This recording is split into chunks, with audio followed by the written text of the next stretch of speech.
Shalom, shalom. I do want to start off this lesson by saying all praises to Yahweh, Bahashim, Yahweh Shai, Bahashim, Rakakwadash, for giving me the opportunity to do a lesson today. I do want to give double honors to the elders and apostle of Great Millstone for teaching the truth by using precepts upon precepts and line upon line. My name is Ariel Kayal. Alright, about to make another lesson today, and this lesson is about a prophecy about the elites going in their hiding place. The reason why I want to get into this lesson is because I was watching a video from Canadian Prepper, and I always watch videos from him, but it was a title called Alert, Massive New White House Nuclear Bunker, Martial Law Prepare for Years of War. Alright, that's basically the title of his video. And basically in the video, he was showing how the Washington D.C. basically are planning to build bunkers. All right, and you got to ask yourself, why are they building bunkers? Why would they build a facility place that would protect themselves from an explosion? All right, because these people in the White House, these elites, these Rockefellers, Rothschilds, all right, they know stuff is about to go downhill. They know that America is about to enter war, and they're not confident in this win.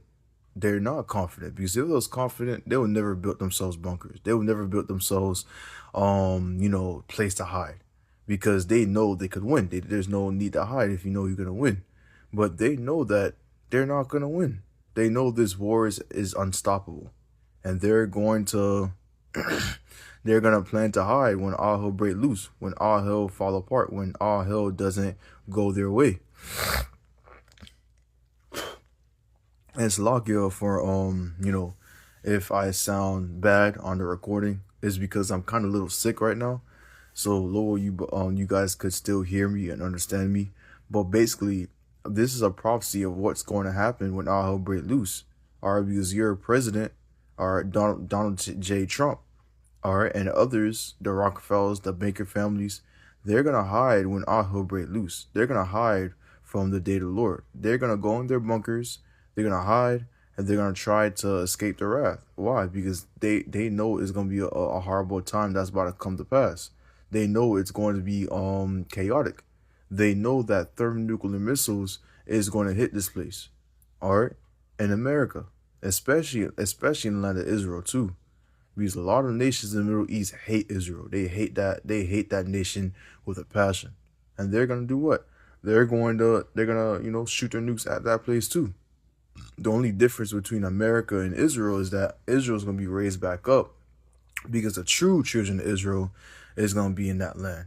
While America is gonna be laid desolate forever. It's not gonna be rebuilt back up ever again. Because America is gonna be like a resemble to the other nations, or an example of what happened if you do wickedness, if you go against the ways of Yahweh Shemashai, if you rule the nation and live a life of adultery, sodomy, all right, of pedophilia, of furries, of I'm trying to think of the word, of being a degenerate, all right. America is gonna be an example if you live your life as a degenerate. All right, and it's gonna be a burnt, desolate land. The nation's gonna look at America and be like, so what if we be a degenerate? They're gonna look at America and they be like, oh, okay, if we act like that, and we're gonna be just like that, a desolate wilderness. Hold on real quick. I believe there's a scripture that goes into it. A border of wickedness. Border of wickedness. KJV. Malachi 1:4 says this, whereas Edom saith, we are impoverished, but we will return and build the desolate place. Thus said the Lord of hosts, they shall build, but I will throw down. They shall call them the border of wickedness, and the people against whom the Lord have indignation forever. That's Edom, or Esau Edom. So Esau Edom said, look, we're going to build ourselves up. We're going to be high up in the sky. We're going to be like the Most High. But Yahweh Shemashai said that he's going to throw them down, cast them to the destruction. All right, and how he's going to throw them down? By causing these nations to shoot their nukes at America. All right, and they're from and as soon as these nukes, send their missiles towards America and destroy America, America's gonna be the border of wickedness, an example to the whole nation. What happens if you go against the ways of Yahweh Shemashai? If you be wicked, if you be a degenerate, if you be a non-fearing, a non-God-fearing nation, this is what's gonna happen. So let me grab another precept real quick. I wanted to grab Revelation chapter 6, because it goes into the prophecy of how these elites is going to hide. They're basically going to hide when all hell break loose. Revelation chapter 6, verse 12. It says this, "And behold, when I had opened the sixth seal, and lo, there was a great earthquake, and the sun became black as sackcloth of hair, and the moon became as blood." Verse 13. "And the stars of heaven fell unto earth." All right, and that's metaphorical. When John the Revelator, when he was hearing the prophecies and seeing it, he was basically describing what he was seeing. And back in the days, there was no words to tell you what he saw. So he had to describe it. He had to basically give you examples. And he saw falling stars. Now, in this day and age, what would you think, that could go to one continent, another continent, that could come from a sky and create just earthquakes and that create destruction? That would be a nuke. So what John the Revelator saw in Revelation 6 verse 13, and the stars of heaven fell into earth, he saw nukes. He saw nukes coming from the sky going down toward his target, toward America. All right, if you continue on reading, it says, "Even as a fig tree casts her untimely figs," basically giving you an example on how many nukes kept on falling down when she is shaken of a mighty wind. All right, what causes a mighty wind? The nukes. All right, Salakia. Let's go to verse 14. "And the heaven departed as a scroll," talking about the mushroom clouds, because when a nuke hits its target, when it explodes, what does it do? It scrolls up in the air. It's like a mushroom cloud. All right, when it's rolled together, and every mountain and island will move out of their place. Yeah, because a nuke is very powerful. It could shake a lot of land. I remember when they were still doing nuclear testing, like nuclear bomb testing. I believe Russia dropped a bomb, and when Russia dropped a nuke and it was testing it out, it shook the neighboring nation around it. It was that powerful. And that nuke was made in what, 1960 something? And we're in 2026. They got more powerful nukes than 1960. So it's gonna shake lands all over the place when this nuclear attack hits America. When this prophecy comes to pass, where nuke starts flying towards America and hit its target, it's going to move a lot of islands out of their place. Verse 15, and this is the point I wanted to grab. It says, "And the kings of the earth, and the great men, and the rich men, and the chief captains, and the mighty men, and every bondman, and every free man hid themselves in the dens and the rocks of the mountains." That's basically the bunkers. And that's basically what Trump is building in the White House. He's building a bunker because he knows prophecy is going to come to pass where thermonuclear missiles is going to come upon America, the chief capital place where Esau Edom is located. Because Yahweh Shema Shai has an indignation against them for what they had done to the Israelites, so-called Negroes, Latinos, and Americans. And he knows this is going to come true. He knows it's coming to pass. All right, why do you think he created a space force? He created a space force so Esau Edom could have a chance to defend themselves. But in reality, there's no way to win. There's no way. So they're going to try to hide. They're going to try all their power to stop the prophecy, but it's not going to work. It's just not going to work. Or they're going to try to hide. They're going to try to run. But it's not going to work. Because Yahweh Shema Shah is still going to judge Esau. He's still going to find you. But let's continue on reading. It says, verse 16, "And said to the mountains and to the rocks, Fall on us, and hide us from the face of him that sitteth on the throne, and from the wrath of the Lamb of Yahweh Shai." All right, and the Lamb is capital L. That's Yahweh Shai. All right. So they're going to try to hide from the day of the Lord. Because the day of the Lord is both of cruel and wrath. It's just pure anger. It's not even about, oh, this. No, it's just pure anger. The day of the Lord is gonna be angry. He's gonna be angry because of the wickedness of the world, or the wickedness that happened to the whole world. Why the whole world got destroyed? Why the Israel acting like this? Why he's gonna be full of anger. You know, verse 17. For the great day of his wrath is come, and who shall be able to stand? And the only people that will be able to stand is the elect. But Esau, Edom, he's not gonna be able to stand. That's why you're seeing in the news lately that Trump is building a huge nuke bunker. He's trying to hide. All right. And don't think that only Trump is hiding. The elites are hiding too. The elites got their bunkers. They got some in the mountain. They got some in a field somewhere. All right. They got it all over scattered among America. All right, because they're going to hide in those days. They're gonna try to hide. All right, hold on. I know there's a precept. I believe it's in the book of. Dang, it should be Joel, but I'm going to check it out. I'm going to search it up real quick. Dang.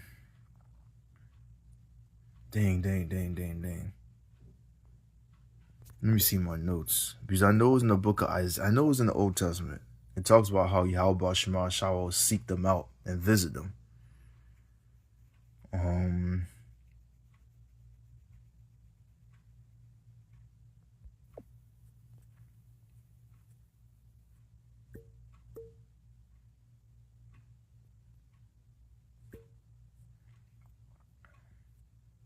See, I should really get my old phone back, because my old phone had all my notes. I should never switch that out.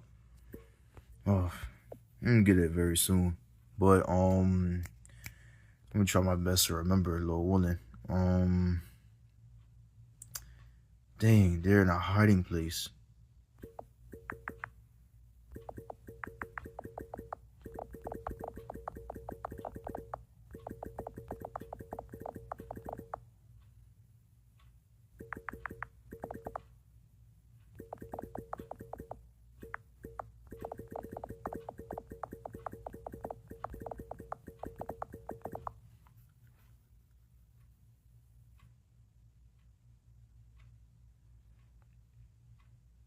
Yes, Amos chapter 9 verse 2.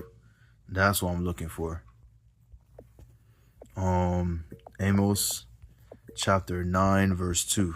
Call Yahweh Shema Shai. Let me say this in my notes. And put hiding.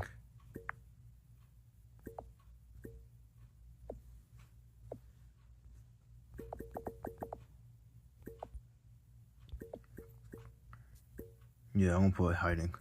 Alright, so Amos chapter 9, verse 2. Though they dig into hell, then shall my hand take them. Alright, and hell means like ground, like deep in the ground. So even though they dig down and they try to hide themselves, like in the bunkers, in the mountains, the elites, the Rockefellers, the Rothschilds, Donald J. Trump. Alright. He said, then shall my hand take them.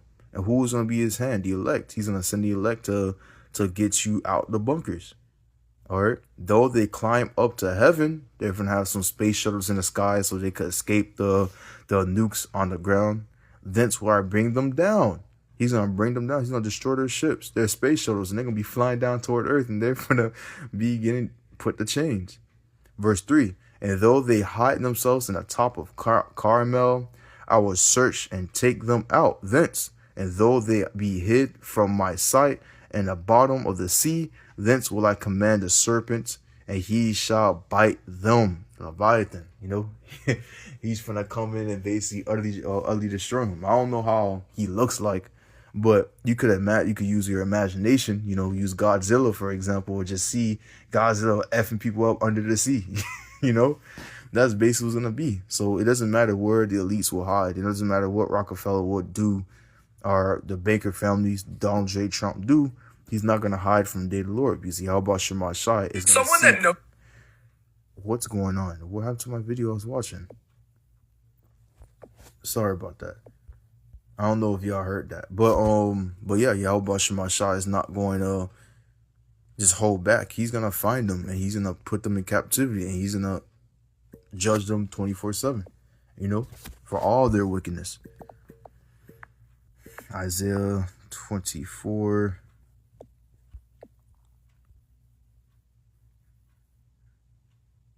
Yep. Isaiah 24, let's go to verse 21. And it shall come to pass in that day, in the day of the Lord, that the Lord Yahweh, Bahashim Yahushai, shall punish the host of the high ones that are on high, and the kings of the earth upon the earth. So the one that's ruling the earth right now, Job 9:24, the earth is given unto the hands of the wicked. Who's the wicked? Esau, Edom. All right. He covered the face of judge thereof. If not, wherein who is he? He's the one that's taking control of everything. He's the one that's pulling the strings. He's the one that's basically making everybody's life hell, bringing out strange philosophy, not giving a fuck about the economy, destroying everything in his path. He's not doing nothing right, Yahweh Shemashai is going to judge the host of the high ones. All right. Going back to Isaiah 24, now going to verse 22. And they shall be gathered together as prisoners are gathered in the pit, and shall be shut up in the prison, and after many days shall they be visited, meaning that we're going to be punishing them every single day. The book of Ezekiel talks about how there's going to be a continuous work. So they're going to be working 24/7. They're going to be punished 24/7. The only days where they're not going to be punished is the high holy days, like the Sabbath day, the new moon, or the high holy days, and other holy days that I didn't mention. But other than that, they're going to be basically punished 24/7. They're going to be happy to go to bed because they got to go to sleep. But as soon as they wake up, it's going to be another day of hell for them. That's how it's going to be. Like I said, they're going to try to hide. They're going to try to defend themselves. It's not going to work. You see how about Shemash going to take you out the bunkers. He's going to take you out where you hiding. He's going to gather you up like you a bunch of prisoners, and he's going to F you elites up. That's how it's going to be. All right, and all your other little cousins, your lineage, your small Edomites, they're going to go in captivity with you, and y'all gonna be there forever. And I just saw the news, like they're trying to build a bunker now. They're trying to hide. You're not gonna hide from the day of the Lord. You're not going to hide the day of punishment. But that's all I'm gonna get into today. Hold on. I hope I was still recording. A little more than it was recording. But yeah, that's all I want to get into today. Lord, edified by this lesson. I do want to give all praises to Yahweh, Bahashim, Yahweh Shai, Bahashim, Rakak Kodach, for giving the opportunity to do a lesson today. I do want to give double honors to the elders and Apostle Great Millstone for teaching the truth by using precepts upon precepts and line upon line. Shalom.